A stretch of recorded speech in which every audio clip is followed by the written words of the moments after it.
গুহা থেকে রাজ্য, রক্ত থেকে রাষ্ট্র। বাংলার ইতিহাসের মহাকাব্য। খণ্ড ১, আদিম আগুন ও গুহার গল্প।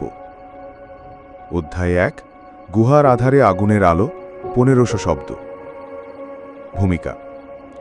মানব সভ্যতার শুরু থেকেই আগুন ছিল জীবনের অন্যতম প্রধান উপাদান। বাংলা অঞ্চলেও আগুনের আবিষ্কার ও ব্যবহার একটি যুগান্তকারী ঘটনা ছিল, যা কেবল খাদ্যরান্নার প্রযুক্তিই নয়, বরং সমাজ ও সংস্কৃতির ভিত্তি গড়ে দিয়েছিল। গুহার অন্ধকারে প্রথম আগুনের আলো যেন অজ্ঞতার অন্ধকার কাটিয়ে আলোর যুগের সূচনা। এই অধ্যায়ে বাংলার আদিম আগুনের গল্প, তার সামাজিক ও আধ্যাত্মিক প্রভাব এবং মানুষের জীবনযাত্রায় তার পরিবর্তন সম্পর্কে বিস্তারিত আলোচনা করা হল। গুহার অন্ধকারে রাতের জীবন।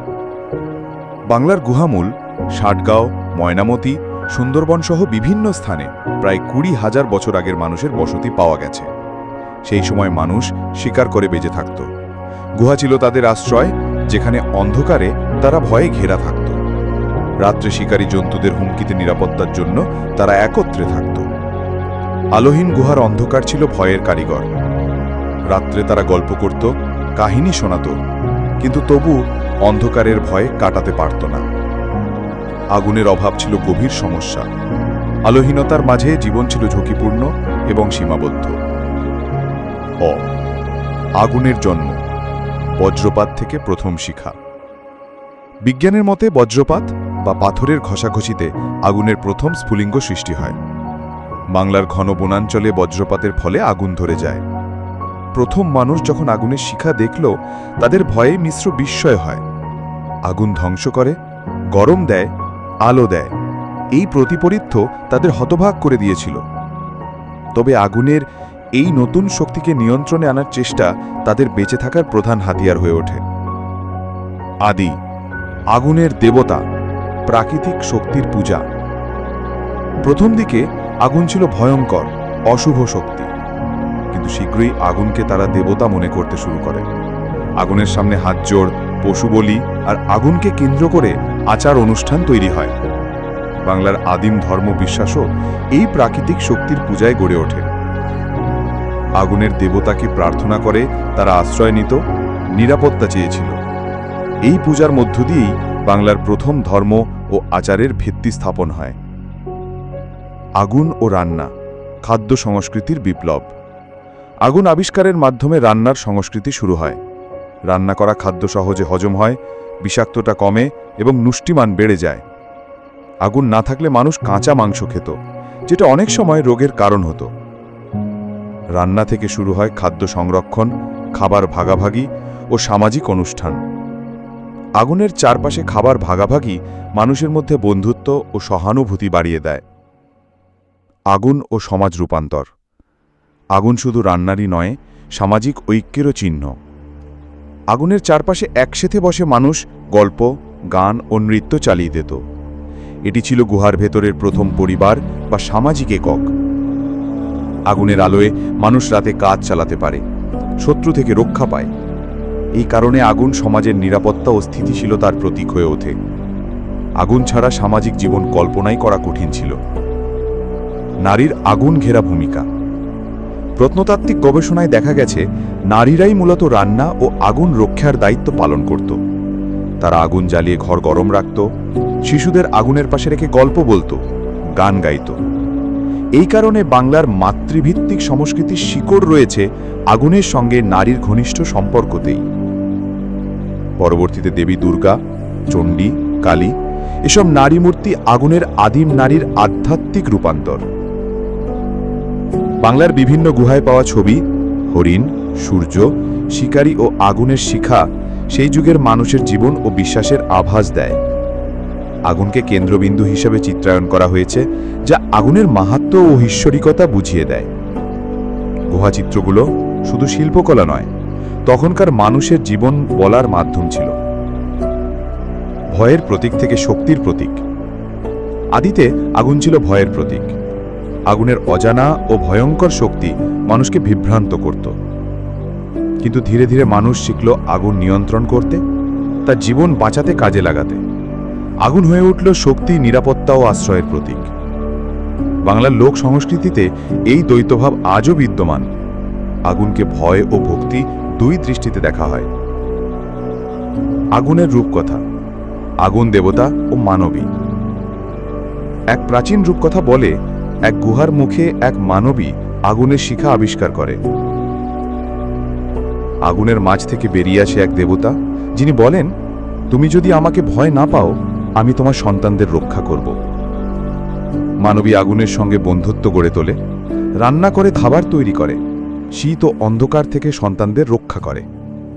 এই কাহিনী আগুনের প্রতি মানুষের বিশ্বাস ও ভক্তির প্রতীক। প্রত্নতাত্ত্বিক অনুসন্ধান ও আগুনের চিহ্ন। বাংলার বিভিন্ন গুহা ও পাহাড়ি এলাকায় পাওয়া ধূসর ছোপ, পোড়া ছাই ও হাড়ের নিদর্শন থেকে জানা যায় আগুন রান্না, আলো ও আচার অনুষ্ঠানে ব্যবহৃত হতো। গবেষক হারুনুর রশিদ তার গ্রন্থে উল্লেখ করেছেন, বাংলার গুহাচিত্রে আগুনের চিহ্ন পাওয়া যায়, যা রান্না, আলো ও ধর্মীয় আচারকে নির্দেশ করে। এইসব তথ্য বাংলার ইতিহাসকে প্রাগৈতিহাসিক যুগ থেকে সভ্যতার দিকে নিয়ে যায়। আগুনের পাশে ভাষা ও কাহিনী বলার সূত্রপাত। আগুনের আলোয় মানুষ প্রথম গল্প বলা শুরু করে। আজকে হরিণ ধরেছি, আগুনে মাছ পুড়িয়ে খেয়েছি। এই সাধারণ কথাগুলো থেকেই শুরু হয় ভাষার বিবর্তন। গল্প বলার মাধ্যমে তথ্য, জ্ঞান ও সংস্কৃতি প্রজন্ম থেকে প্রজন্মে পৌঁছায়। এটি বাংলার মৌখিক ইতিহাসের শুরু।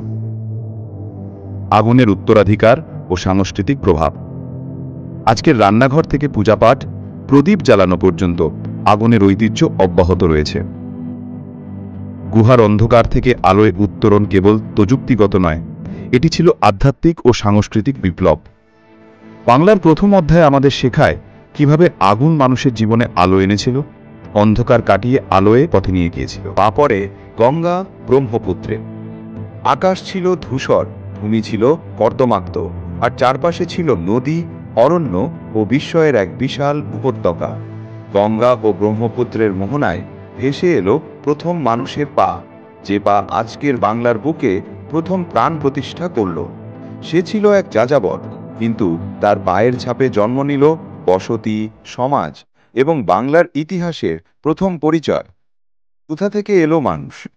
আজ থেকে প্রায় 50,000 বছর আগে আফ্রিকার সাব সাহারান অঞ্চল থেকে হোমোসেপিয়েন্সরা বেরিয়ে এলো। দীর্ঘ ভ্রমণের পর একদল মানব পূর্ব দিক ধরে ইরান, ভারত হয়ে পৌঁছালো হিমালয়ের দক্ষিণে। বাংলার দিকে আসা এই জনগোষ্ঠীর একটি অংশ পূর্বাঞ্চল দিয়ে ব্রহ্মপুত্রের মোহনায় এবং আরেকটি অংশ গঙ্গার উপত্যকা ধরে এলো।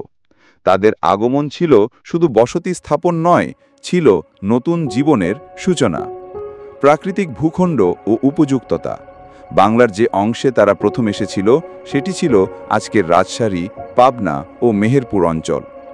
সেখানে ছিল চাষের জন্য উর্বর পলি, মাছ ও পশুর প্রাচুর্য, পানীয় জলের উৎস, নদী ও বর্ষা, উষ্ণ আর্দ্র জীবনবান্ধব জলবায়ু।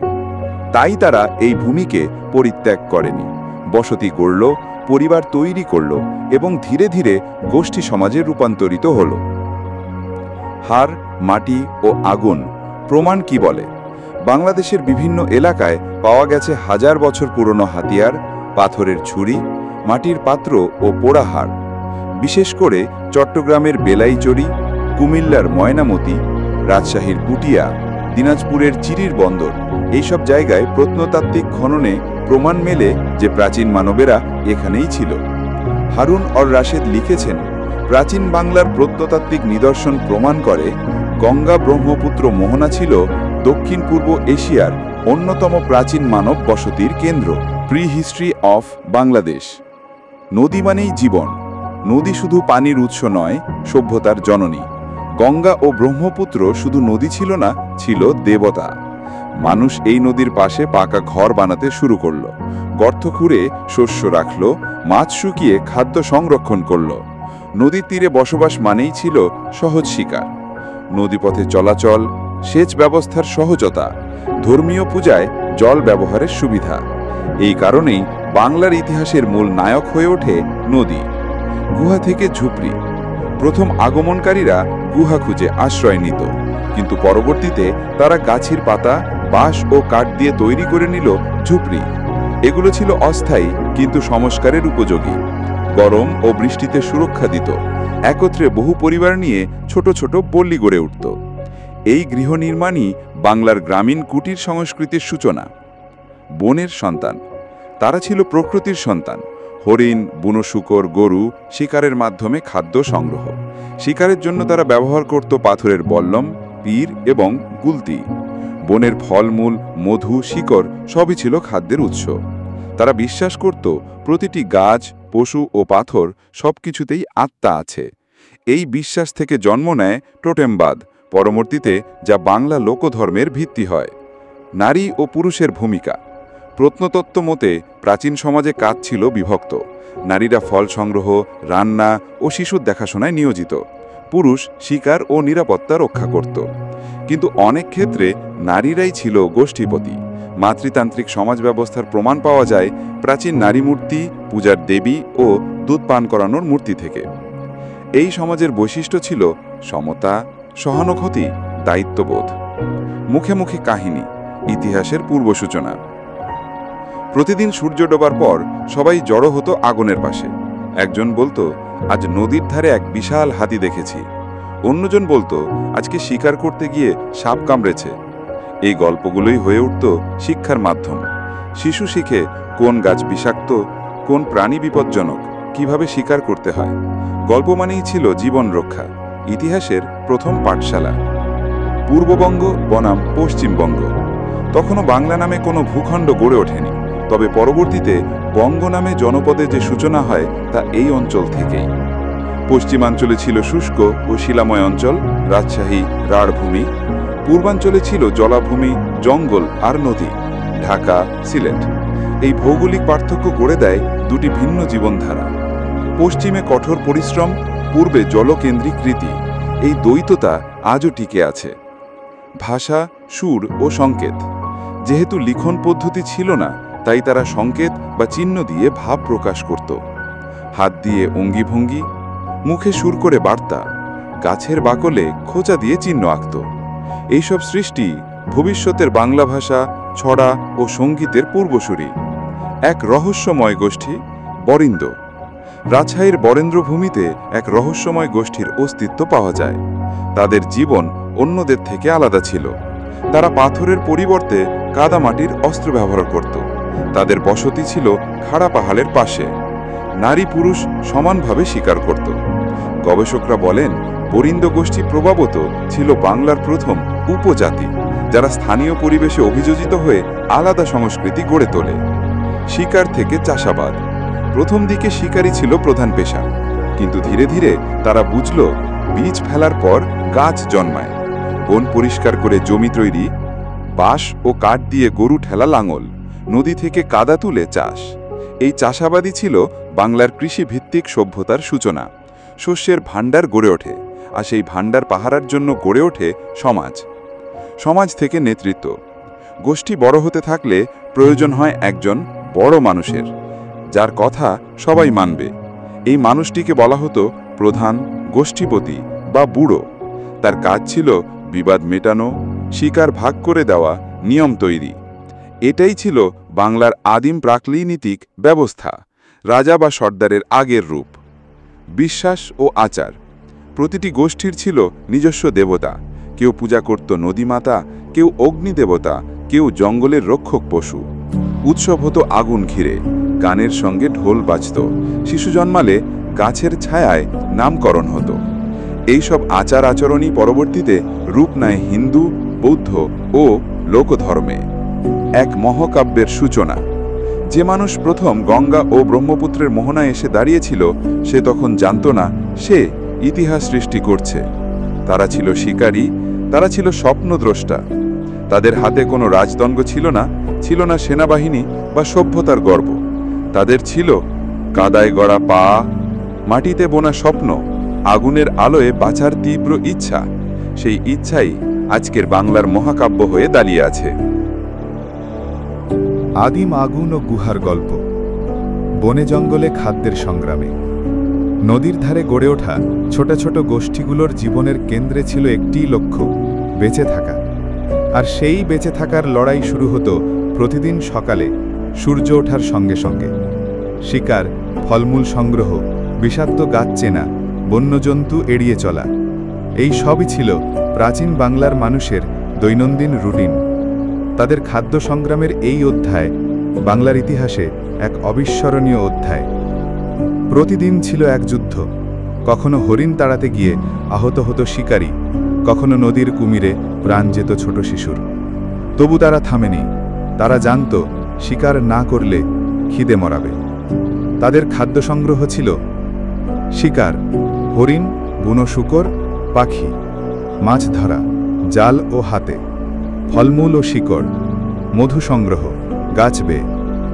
এই সংগ্রাম বাংলার কৃষিভিত্তিক সমাজ গঠনের প্রথম ধাপ। প্রথম মানুষগুলো ছিল পুরোপুরি শিকার নির্ভর। তারা দলবদ্ধভাবে যেত বনে, পাথরের বল্লম, তীর, গুলতি নিয়ে। তাদের শিকার প্রক্রিয়ায় ছিল 3টি ধাপ। 1. পশু চিহ্নিতকরণ, পায়ের ছাপ দেখে পশুর অবস্থান বোঝা। 2. ঘিরে ফেলা, সবাই মিলে ধীরে ধীরে পশুকে ঘিরে ফেলা। 3. আঘাত ও আক্রমণ, সঠিক সময় বল্লম বা তীর নিক্ষেপ। শিকার শেষে পশুর রক্ত ছিটিয়ে দেওয়া হতো গাছের গোড়ায়, ধন্যবাদ স্বরূপ, প্রকৃতিকে নিবেদন। যেমন শিকারে যেত, নারীরাও পিছিয়ে ছিল না। তারা করত বিষাক্ত বনজ খাদ্য শনাক্তকরণ, শিকড় ও ফলমূল সংগ্রহ, রান্না ও সংরক্ষণ। শিশুকে শেখাত কোন গাছ খাওয়া যায়, কোনটি নয়। নারীরাই ছিল প্রথম খাদ্য বিজ্ঞানী, যারা ঋতুভিত্তিক খাদ্য পরিকল্পনা করত। বাংলার নদী খাল বিলে মাছ ছিল প্রধান খাদ্য। প্রাচীন পদ্ধতিতে মাছ ধরা হতো। হাতে ধরা, কাদায় লুকিয়ে থাকা মাছ ধরার প্রাচীনতম কৌশল। পাথরের বেড়া, নদীর পাড়ে পাথর দিয়ে ঘের তৈরি করে মাছ আটকে ফেলা। জাল বা তন্তু, গাছের ছাল ও তন্তু দিয়ে জালের মতো ফাঁদ। এই পদ্ধতির বিবর্তনেই জন্ম নেয় আজকের বাংলার ঘি বা বড়শি। প্রচুর পরিশ্রমে আহরিত খাদ্য শুধু সঙ্গে সঙ্গে খেয়ে ফেলা যেত না। তাই তারা শিখে গেল খাদ্য সংরক্ষণ। শুকানো, মাছ ও মাংস রোদে শুকিয়ে রাখা, আঁচে পুড়িয়ে সংরক্ষণ, আগুনে সেকে শুকানো, পাতায় মুড়ে গর্তে রাখা, ঠান্ডা রাখার প্রাকৃতিক রেফ্রিজারেশন। এভাবেই জন্ম নেয় শুটকি সংস্কৃতি। সব ফল খাওয়া যেত না, অনেকে অজান্তে বিষাক্ত ফল খেয়ে মরত। তাই তারা প্রতিটি ফল, পাতা ও শিকড়কে শনাক্ত করতে লাগল। এভাবে তারা গড়ে তুলে নিজেদের বোটানিক্যাল জ্ঞান, ভেষজ চিকিৎসা, প্রতিরক্ষামূলক খাদ্যপথ। প্রথম নারীরা শিশুকে শিখাত এই পাতায় সাপের কামড় সারে, কিন্তু ওই ফল খেলে জ্বর আসে। খাদ্য সংগ্রহ ছিল ব্যক্তিগত না, বরং গোষ্ঠীগত। যে যা পেত সবাই মিলে ভাগ করে খেত। তাদের মধ্যে ছিল প্রথম বৃদ্ধের জন্য, বয়স্কদের খাদ্য আগে দেওয়া, শিশুর ভাগ, সন্তানের জন্য আলাদা করে রাখা, দেবতার ভাগ, আগুনে কিছুটা খাদ্য ফেলে দেবতাকে নিবেদন। এটাই ছিল খাদ্যভিত্তিক সমাজবদ্ধতা, যা থেকে পরে গড়ে ওঠে পূর্ণাঙ্গ সমাজনীতি। প্রতিটি ঋতু অনুযায়ী খাদ্যের ধরন বদলাত। বর্ষায় মাছের প্রাচুর্য, শীতে মধু ও কন্দ শিকড়, গ্রীষ্মে তেঁতুল, আম, জাম, শরতে শিকার উপযোগী আবহাওয়া। এই ঋতুভিত্তিক খাদ্যচক্র বাংলার কৃষি ও খাদ্য সংস্কৃতির ভিত্তি গড়ে দেয়। খাদ্য সংগ্রহের পর হতো উৎসব। আগুন জ্বালিয়ে রান্না, গান গাওয়া, আজকে হরিণ ধরা গেছে, আজকে মাছ পেয়েছি। ঢোল, বাঁশি, কণ্ঠস্বর সব মিলিয়ে এক আদিম উৎসব। এই গানগুলোই ছিল বাংলার লোকসঙ্গীতের আদিরূপ। সবসময় শিকার বা ফলও পাওয়া যেত না। নদী শুকিয়ে যেত, অরণ্যে আগুন লাগত, হঠাৎ শীতে খাদ্য ঘাটতি হতো। তখন গোষ্ঠী পালিয়ে যেত অন্যত্র। এই যাযাবর জীবনচক্রই বাংলার জনগণের অভিযোজন ক্ষমতাকে শক্তিশালী করে। খাদ্যের সঙ্গে ওতপ্রোতভাবে জড়িয়েছিল ওষুধ। তারা জানত গাছের কোন ছাল জ্বর সারায়, কোন পাতার রস সাপে কামড়ে কাজে দেয়, মধু দিয়ে কাটা ঘাস শুকায়। এই জ্ঞান পরে লোকচিকিৎসার রূপ নেয়, কবিরাজি আয়ুর্বেদ চিকিৎসার ভিত্তি। প্রথমে সব প্রাণী খাওয়া হলেও ধীরে ধীরে গড়ে ওঠে ধর্মীয় ট্যাবু বা নিষেধ। সাপ বা কুকুর খাওয়া নিষিদ্ধ হলো। কিছু পাখি পবিত্র হিসেবে বিবেচিত হলো। কিছু প্রাণীর মাংস খেলে রোগ হয়, এই বিশ্বাস জন্ম নিল। এই বিশ্বাস থেকেই জন্ম নেয় পশু পূজা, যা বাংলার আদি ধর্মীয় সংস্কৃতির অঙ্গ হয়ে দাঁড়ায়। প্রাচীন নারীরা খাদ্য সংগ্রহের সময় গান গাইত। শিকড় তুলতে তুলতে, ওমা এই শিকড় দেবী চণ্ডীর দান। ফল তুলতে তুলতে, ও বোন এই ফল খেয়ে বড় হয় রাজকন্যা। এই গানগুলো শুধু বিনোদন নয়, ছিল প্রার্থনা, বিশ্বাস এবং ঐতিহ্য। এগুলোই পরে রূপ নেয় পালাগান, বাউল ও শোভাযাত্রার রীতিতে।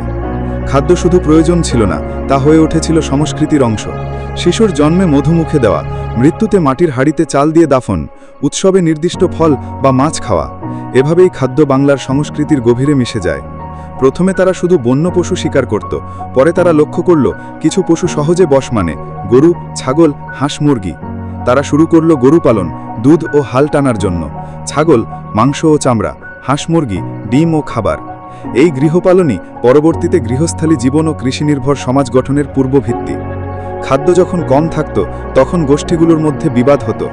নদীর মাছ কে ধরবে, বনজ শিকড় কে পাবে, শিকার কে আগে নেবে, এই দ্বন্দ্ব থেকে জন্ম নেয় গোষ্ঠী সীমানা, নিয়মকানুন, নেতৃত্বের প্রয়োজন। এভাবেই ধীরে ধীরে রাজনৈতিক চিন্তার বীজ বপিত হয়। খাদ্য উপলব্ধি করল ভালো খাবার পাওয়া ঈশ্বরের দয়া। খরা হলে তিনি রুষ্ট, তারা দেবতা বানালো, শস্য দেবতা যাতে ভালো ফসল হয়, বৃষ্টির দেবতা যাতে নদী ভরে ওঠে, শিকারের দেবতা যাতে শিকার সফল হয়। এই বিশ্বাস বাংলার ধর্ম সাংস্কৃতিক চেতনার গভীরে প্রথিত হয়। এটি শুধু পেট ভরানোর ছিল না, সমাজ গঠনের ভিত্তি ছিল। একে অপরকে বিশ্বাস করা, কাজ ভাগ করে নেওয়া, পরিবেশ বুঝে টিকে থাকা। এই সংগ্রাম থেকেই জন্ম নেয় সংগঠন, নেতৃত্ব, রীতি ও শেষ পর্যন্ত রাষ্ট্র। আগুন, গোষ্ঠী ও আদিপুরুষ সমাজের সূচনা। মানুষ যখন আগুন আয়ত্তে আনে এবং একত্রে বসবাস শুরু করে, তখনই শুরু হয় সমাজ গঠনের এক মহান অধ্যায়। আগুনের চারপাশে বসে শিকার ভাগাভাগি, গল্পগুজব আর নিয়ম কানুন তৈরির মাধ্যমে জন্ম নেয় গোষ্ঠী। আর সেই গোষ্ঠীর কেন্দ্রে ছিলেন আদিপুরুষ, যিনি নেতা, বিচারক, অভিভাবক এবং পরামর্শদাতা সব একসাথে। এই অধ্যায়ে আমরা জানব কিভাবে বাংলার প্রাচীন ভূখণ্ডে সমাজ নামক এক জটিল ও বিস্ময়কর প্রতিষ্ঠান ধীরে ধীরে গড়ে ওঠে। 1. আগুনের চারপাশে সমাজ। প্রতিটি গোষ্ঠী একটি আগুন কেন্দ্রিক। আগুন শুধু রান্না বা আলোর উৎস ছিল না, এটি ছিল একত্রবাসের কেন্দ্রস্থল। সন্ধ্যায় সবাই আগুনের চারপাশে বসত, শিকার ভাগাভাগি হতো, দিনভিত্তিক পরিকল্পনা হতো, অভিজ্ঞরা গল্প বলতো, শিশুদের শেখানো হতো জীবনের নিয়ম। এইভাবেই আগুনের চারপাশে তৈরি হতো আদি সভা বা সমাজের প্রথম মঞ্চ। 2. গোষ্ঠীর সৃষ্টি। একটি গোষ্ঠী গঠনের প্রধান কারণ ছিল 1. নিরাপত্তা, বন্যজন্তু থেকে বাঁচা। 2. খাদ্য সংগ্রহে দলবদ্ধতা। 3. শিশুর লালন। 4. প্রাকৃতিক দুর্যোগে সহায়তা। প্রথম গোষ্ঠীগুলো ছিল 8 থেকে 20 জনের ছোট দল। 1. আত্মীয়তা ভিত্তিক। 2. মাতৃতান্ত্রিক, মায়ের পরিচয়ই গুরুত্বপূর্ণ। 3. ভ্রাতৃসংঘ, একই বংশের পুরুষেরা একত্রে বসবাস। এই গোষ্ঠী ছিল পরবর্তী গ্রামের ভিত্তি। 3. আদিপুরুষ, সমাজের মুখপাত্র। প্রত্যেক গোষ্ঠীর মধ্যে একজন বয়স্ক ও অভিজ্ঞ ব্যক্তি থাকত, যিনি সবচেয়ে ভালো শিকার করতেন, যিনি সকলের সিদ্ধান্তে নেতৃত্ব দিতেন, যার কথায় বিবাদ মিটত। তাকে বলা হতো বুড়ো, গোষ্ঠীপতি বা আদিপুরুষ। তিনি ছিলেন বিচারক, নেতা, পুরোহিত্য, ধর্মীয় আচারও তিনি করতেন। এটাই ছিল বাংলার শাসন ব্যবস্থার প্রথম ছায়া। 4. নিয়মের জন্ম। যেখানে মানুষ একত্রে বসবাস করে, সেখানে প্রয়োজন হয় নিয়মের। প্রাচীন সমাজে গঠিত হয় মৌলিক নিয়ম। কে কখন শিকারে যাবে, কার কি দায়িত্ব, শিশু কে দেখবে, অপরাধ করলে শাস্তি কি। উদাহরণ, যদি কেউ গোষ্ঠীর খাবার চুরি করে, তাকে 3 রাত আগুনের বাইরে রাখা হবে। নারীরা ফল পাবে আগে, তারপর পুরুষেরা। এই নিয়মই পরে রীতিনীতির রূপ নেয়। 5. গোষ্ঠী প্রধানের জ্ঞান। আদিপুরুষ শুধু নেতা ছিলেন না, তিনি ছিলেন জ্ঞান রক্ষক। কোন গাছ ঔষধি, কোন প্রাণী বিপজ্জনক, ঋতুভেদে কেমন আচরণ, পূর্বপুরুষের কাহিনী, তার মুখের কথাই ছিল আইন, ইতিহাস ও ধর্ম। এই প্রথা বাংলা লোককথার ভিত্তি। 6. বিবাদ ও সমাধান। গোষ্ঠীতে সমস্যা হতো প্রায়ই। শিকার নিয়ে ঝামেলা, নারী নিয়ে দ্বন্দ্ব, খাদ্য ভাগাভাগি। এগুলো সমাধানে বসত আদি সভা। আগুনের চারপাশে বসে বিচার হতো। উদাহরণ, কেউ কারো গা থেকে তীর নিয়ে নিলে তাকে 1 রাত শিকারে নিষিদ্ধ করা হতো। কেউ মিথ্যা বললে তার শিকার অন্যকে দেওয়া হতো। এই বিচার পদ্ধতি পরিণত হয় পরবর্তীকালের পঞ্চায়েত প্রথায়। 7. সম্পর্ক ও বিয়ে। প্রথম সমাজে বিয়ে মানেই ছিল জোড়া বাঁধা, যা নির্ধারিত হতো 1. গোষ্ঠীর বাইরে কাউকে বেছে নেওয়া, 2. পরিবার প্রধানদের সম্মতিতে, 3. মধু, ফল বা পশু বিনিময়। নারী পুরুষ একত্রে বসবাস করলেও সন্তান ধারণ ও লালন পালনের জন্য সমাজ কাঠামো তৈরি হয়। নারী ছিল সম্মানিত, বিশেষ করে গর্ভধারণের কারণে। এই পদ্ধতি থেকে জন্ম নেয় বিবাহ, পরিবার এবং উত্তরাধিকার প্রথা। 8. শিশুর শিক্ষা ও খেলাধুলা। শিশুদের শেখানো হতো পাথর ছুঁড়ে মারা, গাছের ডাল দিয়ে মাছ ধরা, গানের মাধ্যমে গাছ চিনে নেওয়া। তারা খেলতো ছোট পাথর দিয়ে লক্ষ্যভেদ, লুকোচুরি, পশুর পায়ের ছাপ চিনে খোঁজা। শিক্ষা ছিল পারিপার্শ্বিকতার সাথে একীভূত। এটাই ছিল বাংলার প্রথম গ্রামীণ শিক্ষা ব্যবস্থা। 9. রোগ ও চিকিৎসা। অসুস্থ হলে সবাই একসাথে পরামর্শ করত। আদিপুরুষ ও নারীরা সিদ্ধান্ত নিত কোন পাতার রস খাওয়াতে হবে, আগুনের পাশে গা গরম রাখতে হবে, নদীর জল দিয়ে স্নান করাতে হবে। চিকিৎসা ছিল বিশ্বাস ভিত্তিক। রোগ হলে দেবতার রাগ হয়েছে ভাবা। ভেষজ, গাছের ছাল, মূল, রস। আচারে ভরা, মন্ত্রপাঠ, ফুল ছিটানো। এই ধারাই বাংলা গ্রামীণ কবিরাজি চিকিৎসার ভিত্তি। 10. আচার ও উৎসব। সমাজ মানেই ছিল একসাথে হাসা, কাঁদা, উদযাপন করা। প্রতিটি মৌসুমে হতো আগুন পূজা, শিকার উৎসব, ফল সংগ্রহের নাচ গান, শিশুর জন্মে বিশেষ রান্না। একটি গোষ্ঠীর মানুষ নিজেরা গান গাইত, ঢোল বাজাত, নারীরা শাড়ি পরার মতো পাতার তৈরি আবরণে সাজত। এই সব আচার পরবর্তীতে বাংলার লোক উৎসবের জন্ম দেয়। 11. সীমা ও চিহ্ন। প্রতিটি গোষ্ঠীর ছিল নির্দিষ্ট অঞ্চল। সীমার মধ্যে থাকত শিকার এলাকা, ফল গাছের বাগান, আগুনের কেন্দ্রস্থল। সীমা নির্ধারণে চিহ্ন হিসেবে থাকত বিশেষ পাথর, গাছে রং, ছাল কেটে চিহ্ন আঁকা। এই চিহ্ন ব্যবস্থাই পরবর্তী ভূখণ্ড চিন্তা ও জমির মালিকানা গঠনের ভিত্তি। 12. শত্রুতা ও প্রতিরক্ষা। সব গোষ্ঠীর মধ্যে বন্ধুত্ব ছিল না। শিকার ও নারী নিয়ে যুদ্ধ হতো প্রায়ই। তারা গড়ে তুলত পাহারা, সংকেত, ঢোল বা বাঁশিতে শব্দ।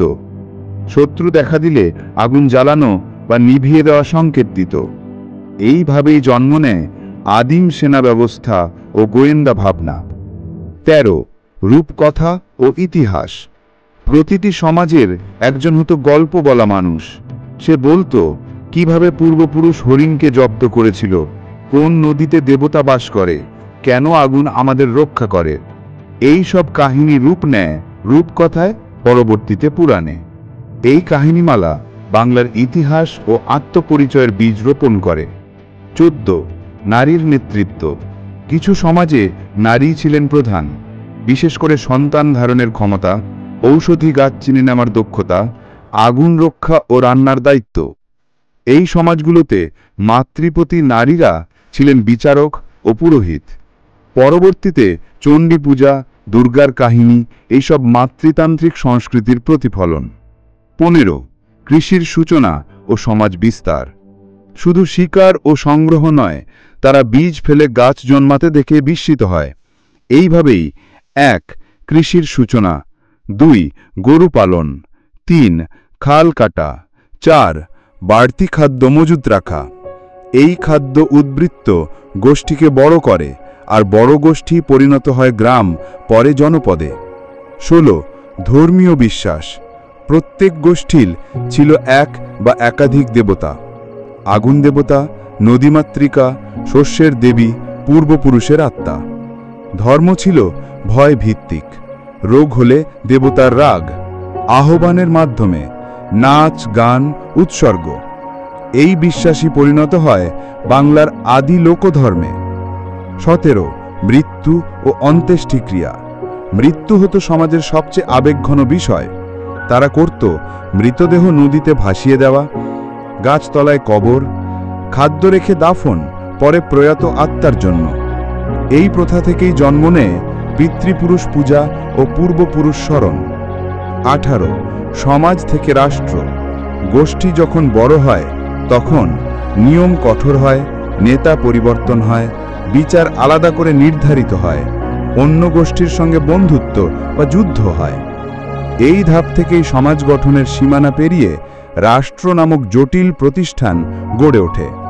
আর এইভাবেই বাংলা তার সমাজ জীবনের প্রথম অধ্যায় শেষ করে রাজনীতি, নেতৃত্ব ও রাষ্ট্র গঠনের পথে এগিয়ে যায়। নদী, বন ও জনপদ, সভ্যতার বীজ রোপণ। বাংলার প্রাচীন ইতিহাসে নদী ও বন ছিল কেবল প্রাকৃতিক উপাদান নয়, ছিল সভ্যতার মূল ভিত্তি। নদী দিয়েছে পানি, পথ ও পলি। বন দিয়েছে খাদ্য, আশ্রয় ও নিরাপত্তা। এই দুয়ের আশ্রয়ে গড়ে ওঠে জনপদ, প্রথম বাঙালি সমাজের সুসংগঠিত রূপ। এই অধ্যায়ে আমরা দেখব কিভাবে নদী ও বনকে ঘিরে জন্ম নেয় জনপদ এবং কিভাবে তার সভ্যতার দিকে এগিয়ে যায়। 1. নদী, প্রাণের ধারা। বাংলার ভূপ্রকৃতির শিরায় উপশিরায় প্রবাহিত হয়েছে গঙ্গা, ব্রহ্মপুত্র, তিস্তা, মেঘনা, পদ্মা, যমুনা, চিত্রা, কপোতাক্ষ। এই নদীগুলি ছিল জলসংগ্রহের উৎস, মৎস্য আহরণের কেন্দ্র, যোগাযোগ ও পরিবহনের পথ, ধর্মীয় বিশ্বাসের আধার। নদীর তীরেই গড়ে ওঠে বসতি। বন্যা শেষে ফেলে যাওয়া পলিতে জন্মায় শস্য। প্রাচীন মানুষ বলতো, নদী মরে গেলে গ্রাম মরে, নদী বাঁচলে প্রাণ বাঁচে। 2. বন, বেঁচে থাকার সহযোদ্ধা। বন ছিল বাঘ ভল্লুকের জায়গা, আবার খাদ্য, ঔষধ, বাসস্থান ও নিরাপত্তার উৎস। বন থেকে তারা পেত কাঠ, বাঁশ, পাতা, ঘর ও আগুনের জন্য, পশু, শিকার ও পালনের জন্য, ফল ও ভেষজ, খাদ্য ও চিকিৎসা, আশ্রয়, বিপদে গাছের নিচে বা গুহায়। তাদের বিশ্বাস ছিল প্রতিটি গাছে থাকে দেবতা। বনের প্রধান গাছকে তারা পূজা করত। বন রক্ষা ছিল ধর্মীয় দায়িত্ব। 3. গোষ্ঠী থেকে গ্রাম। যখন একাধিক গোষ্ঠী একই নদীর ধারে বা বনের পাশে স্থায়ীভাবে বসবাস করতে শুরু করল, তখন তা রূপ নেয় গ্রামে। গ্রামের বৈশিষ্ট্য ছিল কেন্দ্রীয় চত্বর, অগ্নিকেন্দ্র বা বটগাছ, জলাধার বা পুকুর, শস্য ভাণ্ডার, গৃহপালিত পশুর খামার। এই গ্রামগুলি ছিল বাংলার আদিকালীন জনপদ। তাদের কাছে গ্রাম মানে ছিল নিরাপত্তা, সংহতি এবং একত্রে টিকে থাকার শক্তি। 4. কৃষি, জল ও জন। নদীর তীরে জমি ছিল উর্বর। মানুষ ধীরে ধীরে শিকার ছেড়ে চাষাবাদে মন দিল। প্রথমে তারা করল বন পরিষ্কার, লাঙলের মতো কাঠের তৈরি হাতিয়ার ব্যবহার করে চাষ শুরু, চাল, তিল, যব, কলা। তারা বুঝল বর্ষাকালেই ফসল ভালো হয়, নদীর জল সেচে ব্যবহার করা যায়, গরু বা মহিষ দিয়ে জমি চাষ করা সম্ভব। এই কৃষিভিত্তিক গ্রামই পরে গড়ে তোলে খাদ্য উদ্বৃত্ত ও বাজারের ভিত্তি। স্থায়ী বসতি ও বসতঘর। আগে তারা ঘুরে ঘুরে বাস করত, এখন ঘর বাঁধতে লাগলো মাটির ওপর। ঘর তৈরি হতো বাঁশ আর খড় দিয়ে, মাটির দেয়াল ও গোবর লেপা মেঝে, খড়ের ছাউনি বা গাছের পাতা।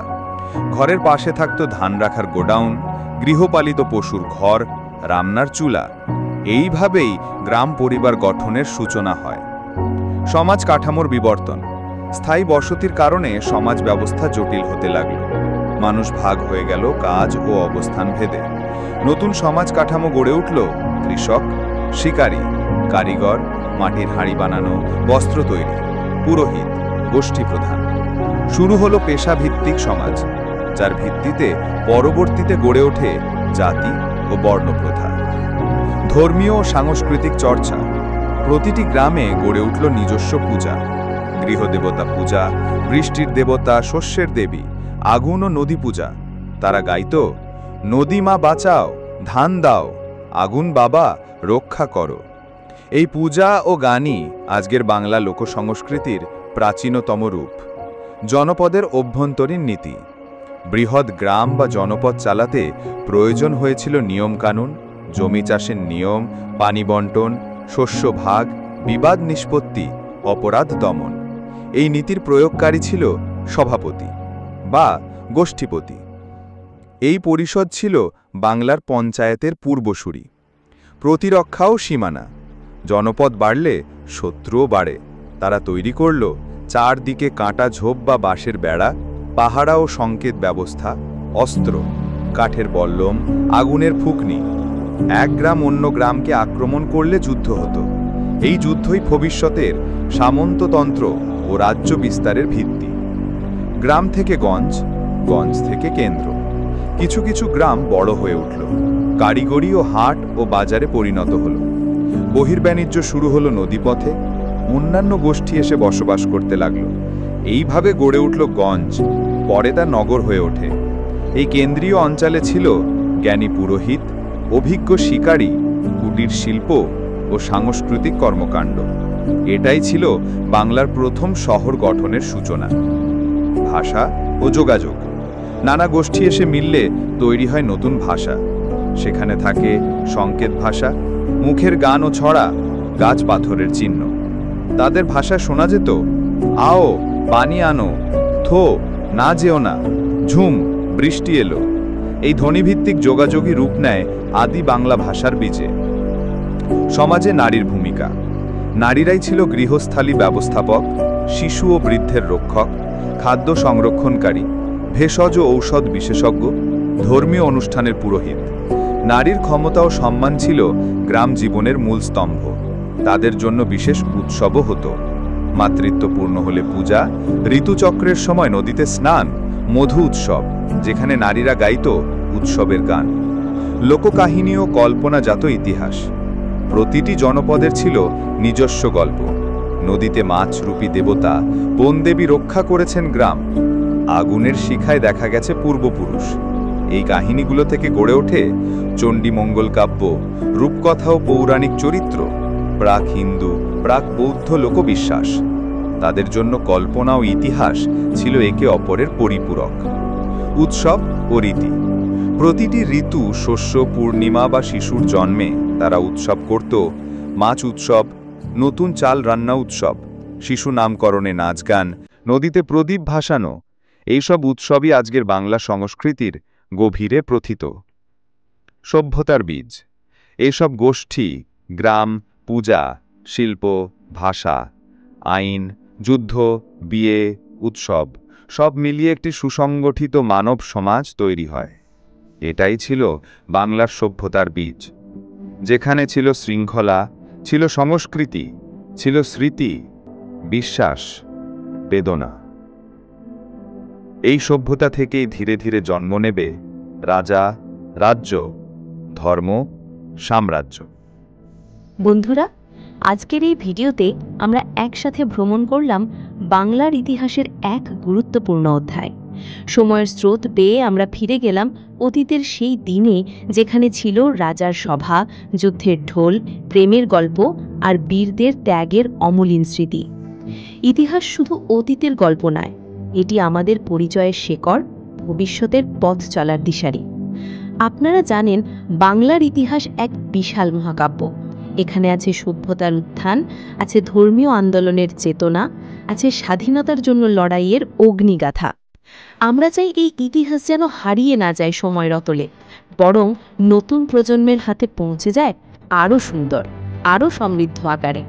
এই স্বপ্ন বাস্তবায়ন সম্ভব কেবল আপনাদের সহযোগিতায়। আপনারা যদি আমাদের সাথে থাকেন, আমাদের প্রতিটি অধ্যায়, প্রতিটি গল্প পৌঁছে যাবে হাজারো মানুষের কাছে।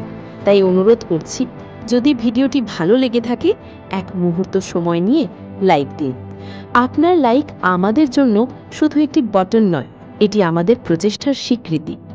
আরেকটি গুরুত্বপূর্ণ বিষয়, সাবস্ক্রাইব করুন আমাদের চ্যানেলটি। সাবস্ক্রাইব করলে আমরা যখনই নতুন কোনো ঐতিহাসিক গল্প নিয়ে হাজির হব, আপনি সবার আগে সেই ভিডিও দেখতে পাবেন। এটা হবে আমাদের একসাথে ইতিহাসের পথে যাত্রা করার সোনালি টিকিট। এছাড়া আপনার বন্ধু, পরিবার কিংবা যে কোনো ইতিহাসপ্রেমী মানুষের সাথে শেয়ার করুন এই ভিডিও।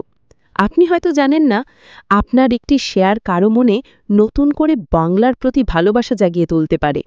আমরা আপনার মতামতকে অত্যন্ত মূল্য দিই। তাই ভিডিওটি দেখে আপনার অনুভূতি, প্রশ্ন কিংবা নতুন কোনো ইতিহাসের বিষয়ে যা আপনি জানতে চান, কমেন্টে লিখে জানান। আপনার প্রতিটি কমেন্ট আমাদের অনুপ্রাণিত করে এবং আমাদের পরবর্তী ভিডিও তৈরির দিক নির্দেশনা দেয়।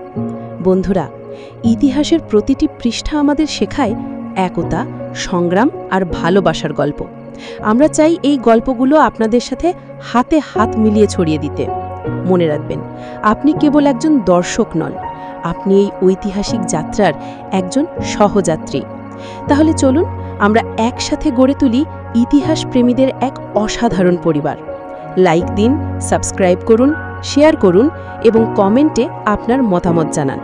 আগামী ভিডিওতে আমরা আরও গভীরে ডুব দেব বাংলার অজানা অধ্যায়। ততদিন পর্যন্ত ইতিহাসের আলোয় থাকুন, ভালো থাকুন।